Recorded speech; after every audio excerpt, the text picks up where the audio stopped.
In this lesson, we're starting a Viper that is already up and running, and we'll learn how to taxi to the runway and take off.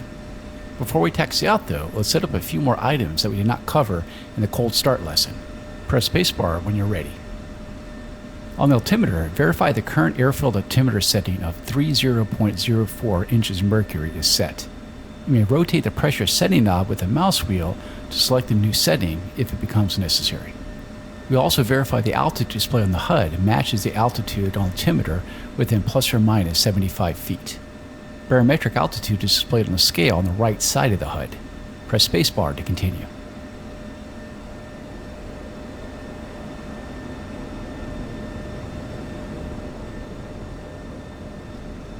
Then, select between electric and pneumatic modes with the lever. Electric mode uses altitude determined by the central air data computer, while pneumatic uses pneumatic pressure sensed by the pedostatic system. These should read within plus or minus 75 feet of one another. Set it back to electric mode when you're done. Put simply, the altitude displayed on all sources should match with no significant errors. Press spacebar to continue. Now, set up your anti-collision, position, and formation lights as you desire. The formation lights, or slime lights, are low-intensity green lights that aid in close formation flying. Position lights are red and green lights that mark the left and right sides of the aircraft, and the anti-collision light is the white strobe on the tail. Typically, all lights should be on and flashing for taxi and takeoff unless blackout conditions are necessary. When done, press spacebar. Time to set up your internal lights. The top three knobs on the interior lighting panel control the intensity of the lettering of the panels themselves. The two console and instrument dials control floodlighting of the left and right consoles and instrument panel. The malfunction indicator light switch sets the intensity of the caution and warning lights. You may also enable a flashlight at any time using the keyboard command Left Alt and L. Experiment with these and press spacebar when ready to move on. Next, we will verify the EGI knob is set to nav. This is done after the INES alignment is complete and we are ready to taxi the aircraft. It should already be set on this mission. Press spacebar to continue. Now we are ready to get moving. Press the nose wheel steering or air refueling disconnect button on your stick or press the S key. This will enable nose wheel steering and allow you to control your path using the rudder pedals. The nose wheel steering and air refueling light right at the HUD should illuminate to indicate nose wheel steering is engaged. Press spacebar to continue. To get rolling, slowly increase the throttle just past idle until you have forward movement. Then return the throttle to idle. Gently test the brakes and nose wheel steering immediately after your aircraft begins to move forward. Press Z to steer left and X to steer right. Taxi forward and turn right on the taxiway.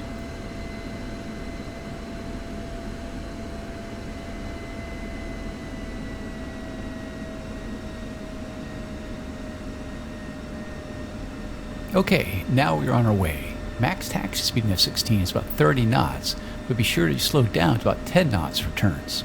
Heat may build up quickly if the brakes are used for an extended period, so do not ride the brakes to control taxi speed. Use one firm application of the toe brakes to slow the aircraft if you need to. Keep the throttle to idle and only advance it if you need to speed up. Let's turn left and hold short of the runway.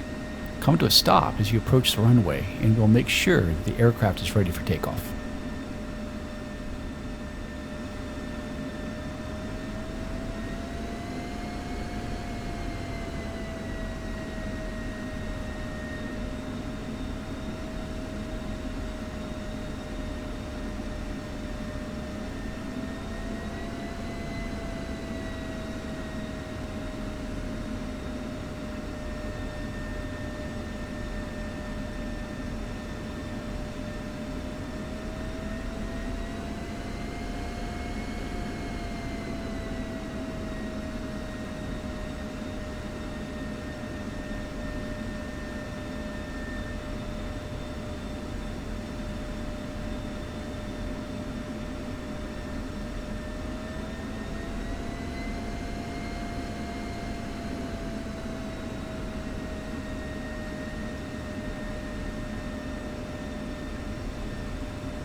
Apply the brakes and hold right here.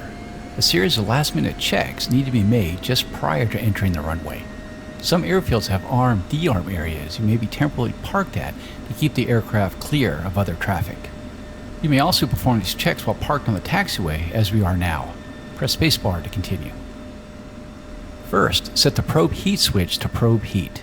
This should be done at least 2 minutes prior to takeoff if icing conditions exist. Delay selection of probe heat as long as possible prior to takeoff if icing is not expected to prevent overheat and damage to probe components. Next, verify the alt flap switch is set to normal.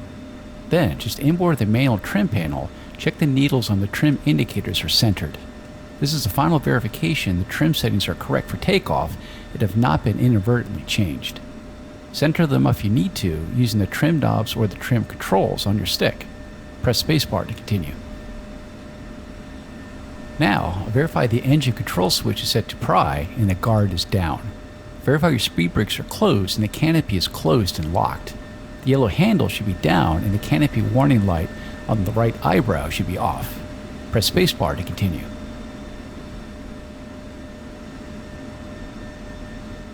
Set the stores configuration switch as required. In general, set Cat 1 for air-to-air loadouts without external wing tanks. Set Cat 3 for air-to-ground loadouts or any loadouts with external wing tanks. We have external fuel tanks and air-to-ground stores loaded, so set it to Cat 3. Press spacebar to continue. Next, we'll verify the external fuel tanks are feeding. Set the fuel quantity select knob to external wing and check the quantity.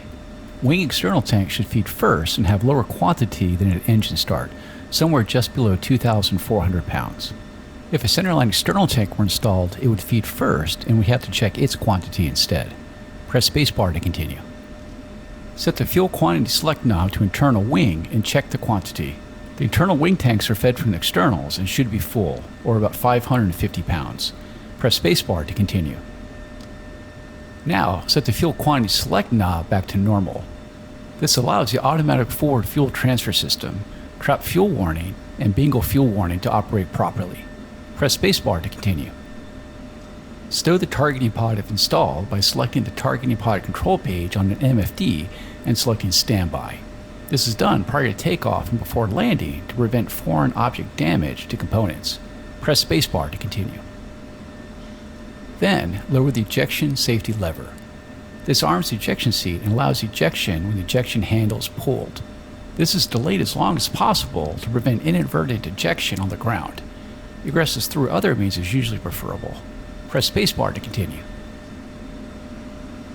Last, check that the engine oil pressure is reading normal between 15 and 65 psi and all caution and warning lights are out. Press spacebar to continue. At this point, we are ready to take the runway. Go ahead and taxi out and turn left to line up on the center line. Come to a stop and we'll run a quick lineup check and walk through the takeoff sequence.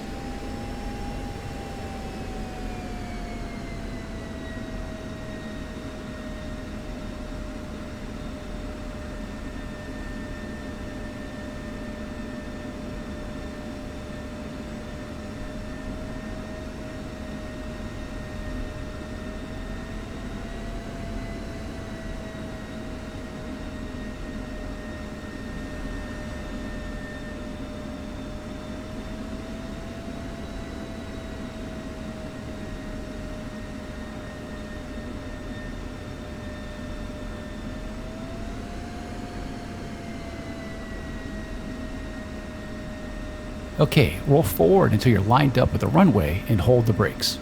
Verify the parking brake is disengaged and the anti-skid switch is set to anti-skid. This will prevent the brakes from locking up and blowing your tires if you need to abort the takeoff and come to a stop quickly. Press spacebar to continue. This is going to go quickly, so I will describe the entire sequence, then we will run through it step by step. First comes the lineup check. You will keep the brakes held, run the engine up to 90% RPM, and check for normal indications on your engine instruments. You will release the brakes, increase throttle to full, and engage the afterburner. Maintain track down the runway using your rudder pedals, ZNX. You will disengage the nose wheel steering about 70 knots when the rudder becomes effective. As you approach your takeoff speed, about 170 knots in this case, pull gently back on the stick to raise the nose about 10 degrees. You can use the gun cross and the pitch ladder in the HUD as a guide. The aircraft will become airborne and start to climb. Raise the landing gear while still below 300 knots and then continue to fly the aircraft along the runway heading. If you're ready, let's go ahead and give it a try. I will talk you through it as we go. Press spacebar to continue. Okay, hold the brakes, W, and advance the throttle to 90% RPM. Check the engine instruments for hydraulic oil pressure warning light off, oil pressure between 25 and 65 psi, F-tit 935 degrees or less, hydraulic A and B pressure between 2850 and 3250 psi. Then, release the brakes and advance the throttle to full. Releasing. Full military. Now, use gentle rudder inputs, Z and X, to maintain track down the runway. Disengage nose wheel steering, S. We are approaching takeoff speed. Gently pull back on the stick to raise the nose about 10 degrees.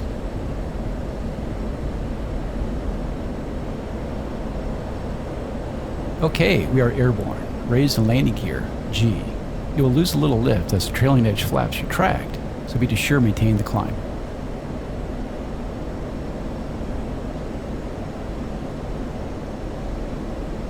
Now, maintain your current heading and reduce throttle slightly.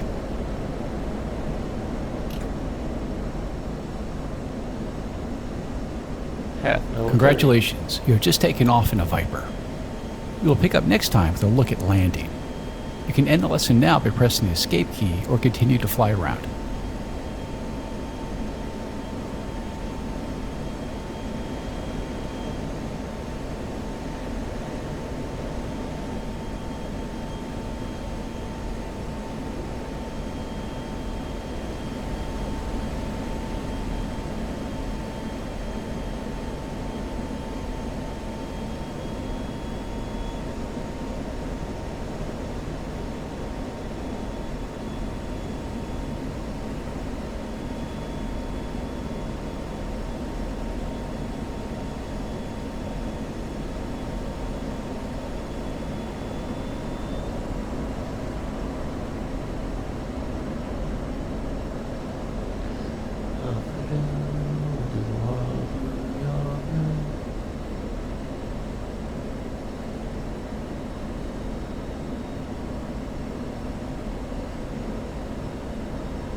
Altitude.